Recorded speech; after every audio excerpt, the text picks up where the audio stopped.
Hey, everybody. It's me, Mr. Wilborn, and I'm so glad that you joined me for this edition of the Tech Time with Mr. Wilborn.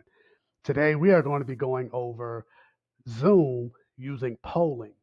So please enjoy the video and let me know if you have any questions. Talk to you later. Bye.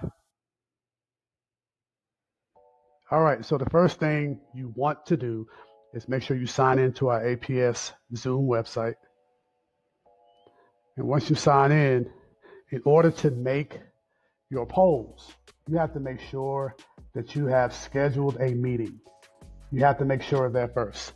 So if you already have a meeting scheduled, then you can simply just click on the meeting title and you'll come down to the bottom and you will click on poll right here and then you will click add. If you have not scheduled a meeting, then you will just simply go to schedule a meeting and fill out all of the information that is needed. And then you will save it and then click on the meeting again and go through the same procedure that I'm about to show you. So I already have a meeting scheduled. So again, I'm just going to click on the title, meeting. I'm going to scroll down to where I can add my poll, so I can already have my questions typed out and not have to worry about typing them on the fly with my students in my Zoom class. So I'm going to click on add, and then I have to give a title for my question. So I'm going to do demo 1. What anonymous means is it's not during the session itself. What anonymous means is after the session is over and you go to reports in your Zoom dashboard, if you click on anonymous, then you will not see which student selected what answer. If you take that off, then you will see the student's name and what answer they selected by their name. So just keep that in mind. It's going to be anonymous when you show it to the students, but in the report, the names will pop up.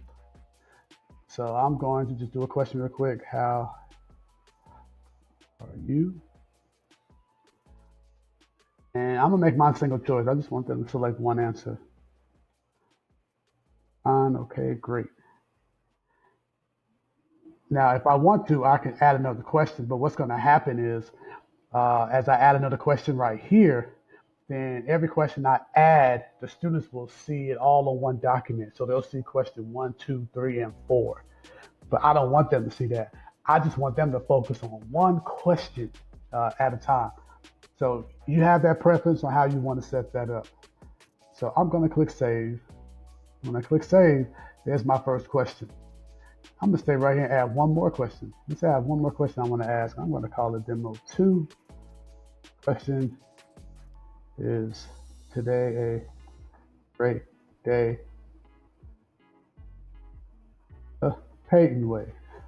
All right, and then you say yes, no, and as you see, you can't add any images, only text, and then you only have but so many characters that you can use for answer choices. I'm gonna click save again. So now I have 2 questions, and I just want to focus on one at a time. And now all I have to do is when it's time to start this meeting, I'm gonna click join now. And when I join now I'm in my meeting with my students.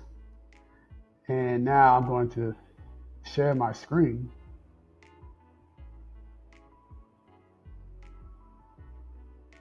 Perfect. So now you guys are able to, I'm sorry, let me full screen that. So now you guys are able to see my toolbar down here. And now you're going to click on polling. And when you click on polling, there's your first question. Now the students do not see this, only the teacher. But if you notice, it has a drop down. So I can use the second question first or however I want to do it. So I'm going to start with the second question first. And then I'm going to launch the poll. When I launch it, my students will see it on their screen. They will pick their answer and press submit. Then I see it, and I see 1 of 1 have already answered. I'm going to end that poll. I can relaunch it again if I need to, if somebody wasn't able to do it, or I can share the results. and the students will see how everyone answered. And then when I go on with the rest of my presentation, I'll stop and come to my next question, and I'll click Demo 1, and I'll click Launch Poll again, and I'll click my answer. Students will click their answer, and I will see it. And then I can end the poll. But let's say, at the last minute, you forgot to do one. You say, no, I forgot one more question. Well, you would have to put it in now on the fly. So you could go to edit right here. And when you do that, you have to go back to your meeting that you're already in, click on the title, and then you have to go back and do the same process and add a third question. And I'll do that really quick for you. I'm just gonna put something.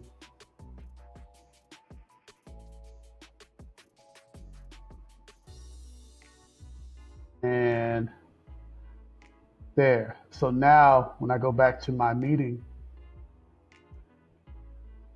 I see that there are 3 questions. So it comes that quick. And then I can, share that one as well.